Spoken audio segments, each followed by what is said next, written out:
আসসালামু আলাইকুম। গণ অভ্যুত্থানে বাংলাদেশ ছেড়ে পালানোর পর শেখ হাসিনার একমাত্র ছেলে সজীব ওয়াজেদ জয় তিনি বিভিন্ন গণমাধ্যমে বলেছেন শেখ হাসিনা খুব দ্রুত বাংলাদেশে আসবেন, তবে ডক্টর ইউনূস সাহেব যদি সিদ্ধান্ত নেন তখন আসবেন। ডক্টর ইউনূস সাহেব কি সিদ্ধান্ত নেবেন?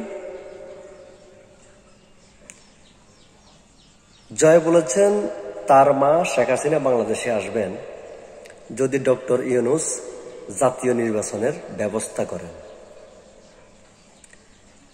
সজীব ওয়াজেদ জয় আপনাকে বলতেছি, আপনার মাকে ফিরে পাওয়ার জন্য বাংলাদেশের মানুষ অধীর আগ্রহে অপেক্ষা করতেছে, অধীর আগ্রহে।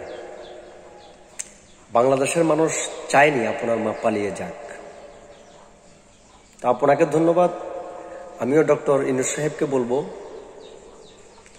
আপনারা আপনাদের নির্ধারিত কাজ শেষ করার পরে বাংলাদেশে একটি অবাধ সুষ্ঠু নির্বাচন দিন, যেন আয়নাঘরের মালিক প্রধানমন্ত্রী শেখ হাসিনা বাংলাদেশে ফিরে আসে।